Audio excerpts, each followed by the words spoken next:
Welcome to public out news. నేను మీ రోజా. సినీ రంగానికి రాజకీయానికి విడదీయరాని బంధం ఉంది. ఎందుకు అంటే సినీ రంగం నుంచి రాజకీయపు అడుగులు వేసి ఎందరో ప్రజాసేవకు అంకితమయ్యారు. అలాగే క్రికెట్లోనే కాదు రాజకీయాల్లోనూ రాణించిన వారు ఉన్నారు. టీమిండియాకు ఆడిన ఎందరో ఆటగాళ్లు రాజకీయాల్లోనూ మంచి గుర్తింపు తెచ్చుకున్నారు. తాజాగా కమలం నుంచి ఎంపీగా ఎన్నికైన గౌతమ్ గంభీర్ రాజకీయాలకు దూరంగా ఉండాలని నిర్ణయించుకున్నారు. అలాగే రాబోయే రోజుల్లో ఐపీఎల్తో పాటు ఇతర లీగ్లలోనూ కూడా పాల్గొనాలని అనుకుంటున్నాడు. ఈ నేపథ్యంలో గౌతమ్ గంభీర్తో పాటు టీమిండియాకు ఆడిన ఆటగాళ్లు రాజకీయాల్లో అడుగుపెట్టారు కొందరు.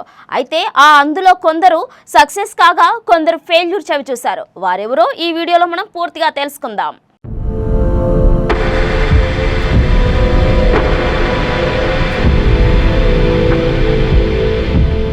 ముందుగా గౌతమ్ గంభీర్ని చూసుకున్నట్లయితే భారత్ తరపున 54 టెస్టులు, 147 వన్డేలు, 37 టీ20లు ఆడాడు. ఇక 2007, 2011 ప్రపంచ కప్లను గెలుచుకున్న జట్టులో సభ్యుడిగా ఉన్నాడు.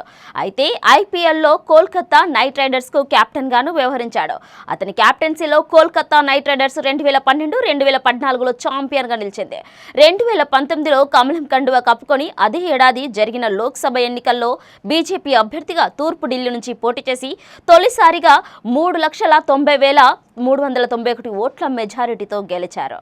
మనోజ్ తివారీ భారత్ తరపున 2008 నుంచి 2015 వరకు 12 వన్డేలు, 3 టీ20లు, మొత్తంగా 15 మ్యాచ్లు ఆడాడు. వన్డేలలో తివారీ పేరిట ఓ శతకం కూడా ఉంది.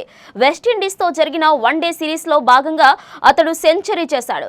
దేశవాళీలోనూ టన్నుల కొద్దీ పరుగులు చేసిన పశ్చిమ బెంగాల్ క్రీడా శాఖ మంత్రి మనోజ్ తివారీ 2021లో పొలిటికల్ ఎంట్రీ ఇచ్చి మమతా బెనర్జీ నేతృత్వంలో తృణమూల్ కాంగ్రెస్లో చేరి ఆ ఏడాది జరిగిన అసెంబ్లీ ఎన్నికల్లో సిప్పూర్ నియోజకవర్గం నుంచి గెలిచి క్రీడా శాఖ మంత్రిగా ఎన్నికయ్యారు.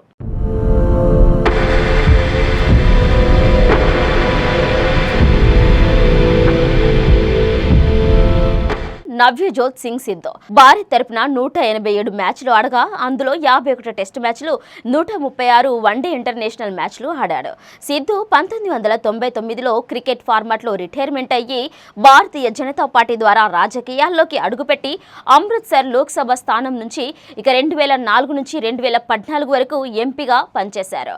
తర్వాత 2016లో బీజేపీ నుంచి రాజ్యసభ సభ్యుడిగా ప్రమాణ స్వీకారం చేసి అదే ఏడాది రాజీనామా కూడా చేశారు. 2017లో కాంగ్రెస్ పార్టీలో చేరి అదే ఏడాది పంజాబ్ అసెంబ్లీ ఎన్నికలలో అమృత్సర్ తూర్పు నియోజకవర్గం నుంచి పోటీ చేసి ఎమ్మెల్యేగా గెలిచి అమరీందర్ సింగ్ మంత్రివర్గంలో పంజాబ్ పర్యాటక సాంస్కృతిక వ్యవహారాలు మరియు మ్యూజియంల మంత్రిగా పనిచేసి 2017లో మంత్రి పదవికి రాజీనామా చేశాడు. మన్సూర్ అలీఖాన్ పటౌడి 1961 నుంచి 1975 దాకా భారత క్రికెట్ జట్టుకు ప్రాతినిధ్యం వహించి మొత్తంగా 46 టెస్టులు ఆడాడు. కేవలం 21 సంవత్సరాల వయసులోనే మన్సూర్ అలీఖాన్ పటౌడి భారత క్రికెట్ జట్టుకు కెప్టెన్గా చేశాడు. రాజకీయాల్లోకి ఎంట్రీ ఇచ్చి లోక్సభ ఎన్నికల్లో హర్యానాలోని భివానీ, మధ్యప్రదేశ్లోని భోపాల్ నుంచి 2 సార్లు పోటీ చేసి ఓడిపోయారు. మహ్మద్ కైఫ్ టీమిండియా మాజీ ఆటగాడైన మహ్మద్ కైఫ్ 2014 లోక్సభ ఎన్నికల్లో యూపీలోని ఫుల్పూర్ నుంచి కాంగ్రెస్ తరపున పోటీ చేశారు. అయితే తొలి ప్రయత్నంలోనే ఓటమి చవి చూడడంతో రాజకీయాలకు దూరంగా ఉన్నారు.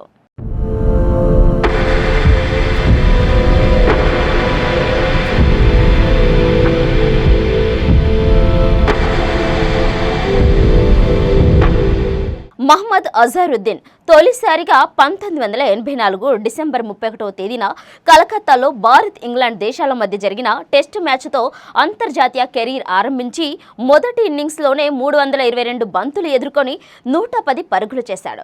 1989లో కెప్టెన్గా బాధ్యత చేపట్టి మొత్తంగా 47 టెస్ట్ మ్యాచ్లు, 174 వన్డే మ్యాచ్లకు కెప్టెన్గా వ్యవహరించాడు.